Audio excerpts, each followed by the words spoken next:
Time magazine has been around for 100 years, as of this March, and in that time, it has covered almost every area of politics, science, and popular culture. It has frequently been the subject of controversy, my favourite being the accidental inclusion of Evelyn Waugh on its list of the 100 most read female writers. It has also faced backlash for designating Donald Trump and Vladimir Putin as their Person of the Year. In 2005, it released a list of the 100 best novels in the English language since its inaugural issue, compiled by Lev Grossman, best known as the author of the Magician Trilogy, which some have called an adult version of Harry Potter, and Richard Lacayo, an art critic and editor at Time. Unlike other lists, which focus almost purely on literary fiction, Time included various science fiction novels, but almost no fantasy or horror. Some of them, like Infinite Jest, Gravity's Rainbow, Watchmen, and The Naked Lunch, contain elements of science fiction, but in this video, I'll just be looking at those that were marketed in the genre.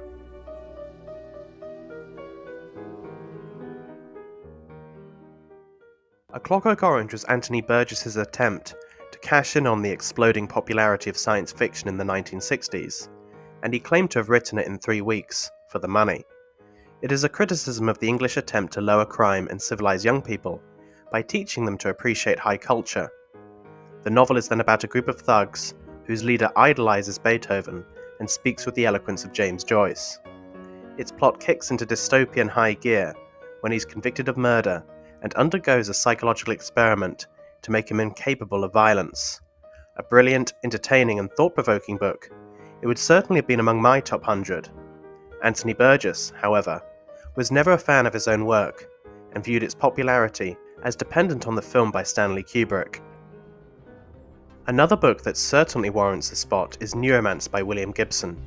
It follows Henry Dorset Case, a computer hacker or console cowboy, whose central nervous system gets damaged as punishment for stealing from his employer. The effect is that he's unable to jack into a virtual reality database called the Matrix. His only way back is to work for a Marine officer called Armitage, who repairs his body on the condition that he uses it to hunt down a renegade AI called Wintermute.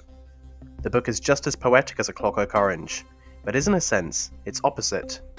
While Burgess's style of writing is lofty and referential, Gibson is full of grit and intertextuality. Neuromancer is a clever merging of Raymond Chandler's noir, William Burroughs' mutilated futures, and Alfred Bester's avalanche of colour. It also predicted the rise of cyberspace, and the West getting poorer as technology advanced, certainly deserving a place on their 100 greatest novels.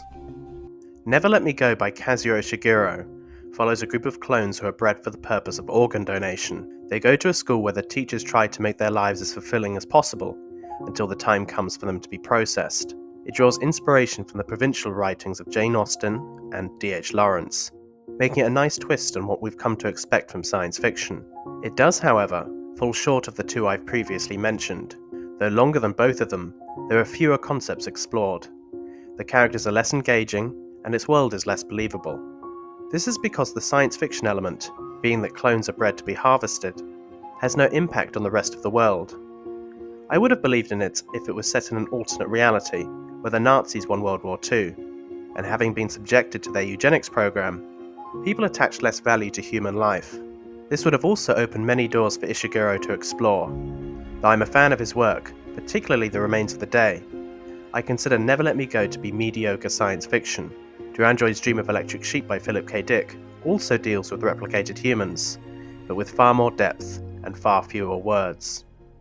Any list of the 100 greatest novels would be incomplete without 1984 by George Orwell. Set in a communist dystopia, the residents of Airstrip 1, formerly known as Great Britain, are brainwashed into subservience by a totalitarian government. Their mascot is Big Brother, an avuncular figure who they are forced to love. Failure to do so constitutes thought crime, and warrants a trip to Room 101, where thought criminals are tortured by their worst fear. In Winston Smith's case, a pair of man-eating rats. Orwell explores the way truth can be perverted by totalitarian regimes. The state constantly reinvents language, regards history as malleable, and forces its subjects to believe in untruths. 2 + 2 = 5 is one of the most famous from the book, as it represents the destruction of objective fact. 1984 has only gone on to be more prescient since its publication, and remains a book everyone should read. Slaughterhouse 5 by Kurt Vonnegut is about a soldier who becomes unstuck in time and experiences his past and future simultaneously. The novel then cuts back and forth between the Second World War, his struggles with post-traumatic stress disorder, and having been abducted by aliens who force him to mate in a zoo. The Tralfamadorians experience time simultaneously, the movement of the stars appearing to them like strands of spaghetti. Billy Pilgrim's time with them is perhaps what influences his view of the world and grants him the objectivity to view war as both absurd and inevitable. It also features one of my favourite characters, Kilgore Trout, who's just about the perfect parody of a science fiction writer. It came out during the New Wave era, when writers like Samuel R. Delany and J.G. Ballard were pushing similar boundaries with their prose. Behold the Man, by Michael Moorcock, is also told in a non-linear fashion, and about a time traveller with a messiah complex, who takes Christ's place on the cross, would have been an equally deserving recipient of the spot. The most important cyberpunk novel since Neuromancer is probably Snow Crash by Neal Stephenson. It sets so many trends in science fiction that it almost seems derivative in retrospect. It follows a hacker and pizza delivery boy called Hero Protagonist, who in the metaverse is offered a file called Snow Crash. This turns out to be a computer virus, which is capable of spreading to human beings. A profoundly intelligent novel, it explores how hyperinflation could lead to an anarcho-capitalist society. It also draws parallels between the computer age and ancient Sumerian society. Stephenson followed it with the Diamond Age and Cryptonomicon, and having arguably written more great books than any other writer since Dickens, at least one of them deserves a spot in the top 100. Ubik is perhaps the most paranoid of Philip K. Dick's novels. It follows a group of evolved humans who get caught in an explosion, where it's unclear which of them survived and which of them died.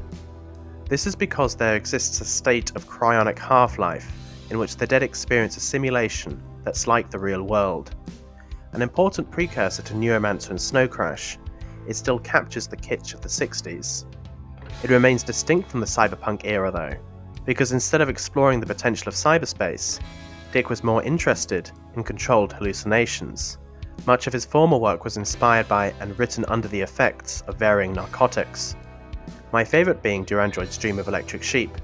Though Ubik is certainly a fantastic book, his previous had the more gripping plot.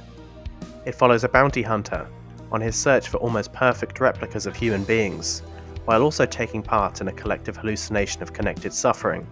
These two plots complement each other so well that Ubik would only make the cut if the other does as well. Overall, I'd say Lev Grossman and Richard Lacayo did a pretty good job. They acknowledged that making a list like this was bound to cause some disagreement. It would be unfair to expect them to have read everything, and so a few big names are bound to be left off. As you can see from my breakdown of the ones I'd include in my own top 100, I agree with most of their choices. My problem is that they leave off so much great science fiction. It's hard to justify the inclusion of Ubik, but not Dune. The inclusion of Slaughterhouse 5, but not The Left Hand of Darkness. The science fiction they go for is also pretty mainstream. Although they include experimental works like Pale Fire and The Sot Weed Factor, both great books, they leave off similarly groundbreaking science fiction works like Dahlgren by Samuel R. Delany and Stand on Zanzibar by John Brunner. Let me know in the comments which books you'd have liked to see on the list.